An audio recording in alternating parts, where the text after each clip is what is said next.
Have you ever wished you could bring someone back? A mother once did. More than 2,500 years ago, in the ancient city of Savatthi, there lived a young woman whose grief would one day become one of the most beloved stories in all of Buddhism. Her name was Kisa Gotami. Today, millions remember her as the woman who sought a miracle from the Buddha after losing her child. But her story is far more profound than many realize. It is not a story about death, it is a story about awakening. It is about discovering that suffering is universal, and that wisdom can transform even our deepest sorrow.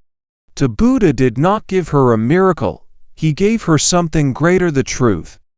Before we begin, take a moment to reflect upon this question. Have you ever lost someone you loved so deeply that part of you felt lost as well? If so, then perhaps this ancient story was preserved for you. Kisa Gotami was not born into privilege. According to the ancient Buddhist commentaries, she came from a poor family. She was so thin and frail that people called her Kisa, a word that means slender or emaciated. What began as a description of her appearance eventually became the name by which history would remember her. Life was not kind to her in those early years. She later married into a wealthy household, but she was never truly accepted by her husband's family. In ancient India, social standing mattered greatly, and because of her humble origins, she was often looked down upon and treated as an outsider. Imagine living each day feeling as though you did not belong. Imagine sitting among others, while silently wondering whether you would ever be accepted. Then everything changed. She gave birth to a son. For the first time, she was embraced by her new family. The child became more than her beloved son. He became her honor, her place within the household, and the very center of her world. He was her joy when she awoke each morning and her comfort at the end of every day. She watched him laugh, watched him learn to walk, and dreamed of the future that awaited him. Like every loving mother throughout history, she imagined seeing him grow into adulthood. Never once did she imagine that she would have to say goodbye. Yet suffering does not ask permission before it enters our lives. One day, tragedy struck. Her little boy became ill and died. The ancient texts do not tell us precisely how he died. They do not tell us how long he suffered or what his final words may have been. They tell us only what mattered most, that a mother's world came to an end. At first, Kisa Gotami could not accept what had happened.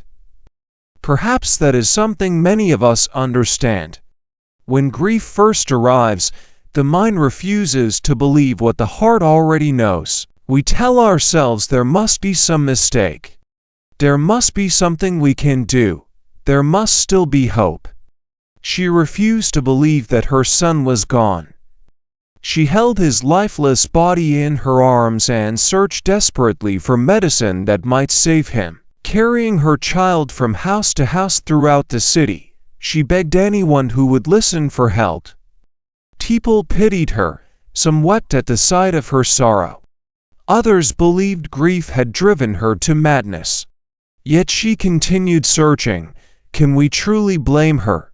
What mother would not fight for her child? What father would not beg for one more day? What human heart has never whispered, "Please, not yet"? When faced with loss, her grief had become her entire reality. Eventually, someone looked upon her suffering with compassion and said, "Go to the Buddha, perhaps he can help you." And so she went. Imagine her walking toward the monastery with hope rising once again within her heart. Perhaps he had heard stories of the Buddha's extraordinary wisdom. Perhaps he believed he possessed powers beyond ordinary understanding. Surely, she thought, if anyone could save her son, it would be the enlightened one. When she finally stood before the Buddha, She carried not only the body of her child but also the unbearable weight of her suffering. She pleaded with him, "Please, give me medicine for my son." The Buddha looked upon her not with judgment, not with pity, but with boundless compassion. He understood something that she could not yet understand. He saw that no words about impermanence would reach her in that moment. Her sorrow was simply too great. Sometimes wisdom cannot be taught through explanation alone. Sometimes it must be discovered through experience. And so, the Buddha offered her a simple instruction. "Bring me some mustard seeds." Her eyes must have filled with hope once again. Mustard seeds were common throughout India. Surely this would not be difficult. Then the Buddha continued that they must come from a household where no one has ever died. Perhaps she smiled for the first time since her son's death. Such a simple request seemed almost miraculous in its simplicity. At last, she thought, there was a way to save her child. Without hesitation, she hurried back into the city.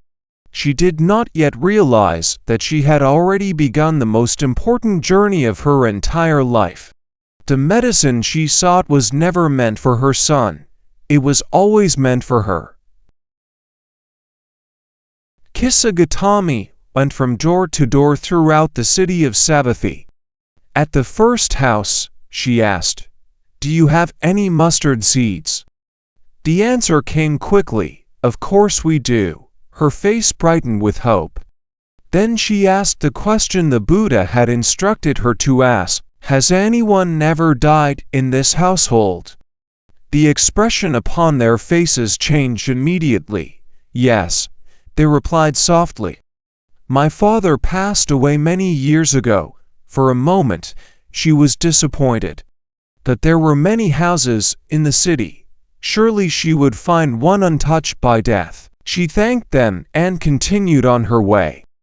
At another home, she asked the same question. "Has anyone never died here?" "Our daughter," they answered quietly. At another house, someone said, "My husband died last winter." At another, "My mother." At another, "My grandfather." At another, "My little beau." Again and again, she knocked upon doors. Again and again, she found mustard seeds. And again, she discovered that every household carried its own story of loss. The city she had walked through countless times suddenly appeared different. She began the day searching for medicine. Now she was discovering something else entirely. Every family had suffered. Every home had known sorrow. Every heart had carried grief. Perhaps for the very first time since her son's death, Kisa Gotami stopped looking only at her own suffering. She began to see the suffering of others. There was the old woman who still missed her beloved husband after many years. There was the father mourning the child he could not save. There was the young mother whose tears reminded Kisa Gotami of her own. The stories were different. The pain was the same. Hour after hour, she continued her search. The sun slowly began its descent across the ancient city. Shadows grew longer as daylight faded into evening. Somewhere along her journey, something within her began to change. She no longer rushed from house to house in desperate hope. She began listening to stories of loss, listening to stories of love, listening to the truth that human beings have shared since the beginning of time. Death visits every home. No one is exempt from loss. No amount of wealth can protect us from impermanence. No amount of power can shield us from change.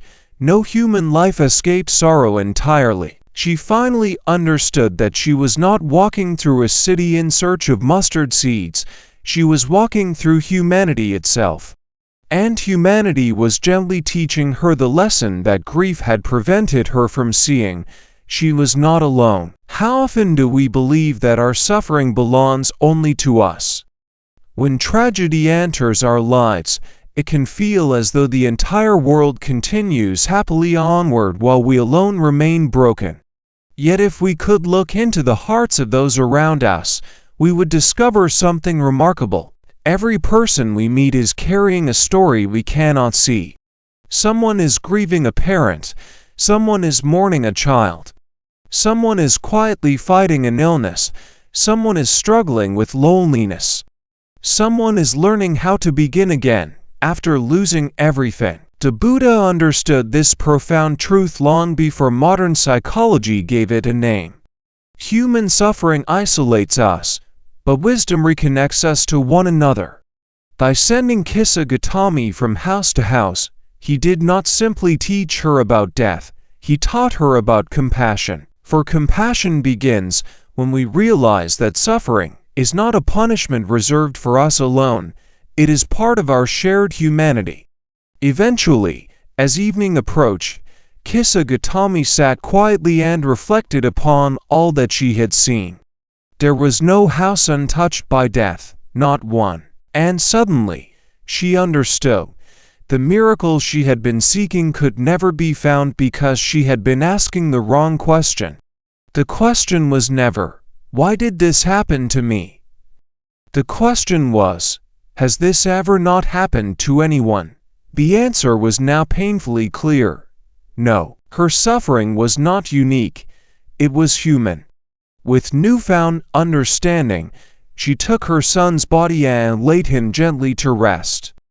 The ancient commentaries tell us that she went to the charnel grounds and performed this final act herself. Then, with empty hands and a transformed heart, she returned to the Buddha. When she stood before him once again, she carried no mustard seeds. The Buddha asked, "Did you bring the mustard seeds?" And she replied that she could not find a single household untouched by death. At that moment, she was finally ready to receive the teaching that grief had previously concealed from her. The Buddha taught that just as a great flood sweeps away a sleeping village, death eventually comes to all living beings. Everything that arises must one day pass away. Everything that is born must one day die. This truth may sound harsh when we first hear it. Yet Buddhism has never presented impermanence as a cause for despair. Rather, it is an invitation to awaken. For if everything changes, then our suffering can also change. If grief arises, grief may also soften. If darkness comes, light may also return. Impermanence is not merely the reason we lose what we love. It is also the reason healing remains possible. Kisa Gotami would eventually enter the Buddhist monastic community and dedicate her life to the path of awakening. According to the early Buddhist texts, she became an enlightened disciple of the Buddha. Woman who once wandered through the streets in unbearable sorrow would one day become a source of wisdom for generations yet unborn. Her story did not end with grief, it ended with awakening. More than 2,500 years have passed since Kisa Gotami walked through the streets of ancient India carrying her beloved child. Yet her footsteps still echo throughout our world today. Perhaps you are grieving someone you have lost. Perhaps you carry a sorrow that no one else seems to understand. Perhaps life has unfolded differently than you once imagined. If so, remember this: the Buddha never promised us a life without loss. He never promised that our hearts would never break or that we would never weep for those we love. Instead, he showed us another way. He taught us that suffering need not become our prison. He taught us that wisdom can transform pain into compassion, and compassion into awakening. Kisa Gotami came seeking a miracle that would return her child to life. Instead, she received the wisdom that brought her back to life. And perhaps that is the greatest miracle of all. For there has never been a house untouched by loss. And there has never been a heart incapable of awakening. May we learn, as Kisa Gotami learned, that even in our darkest moments, wisdom patiently waits beside us, guiding us home.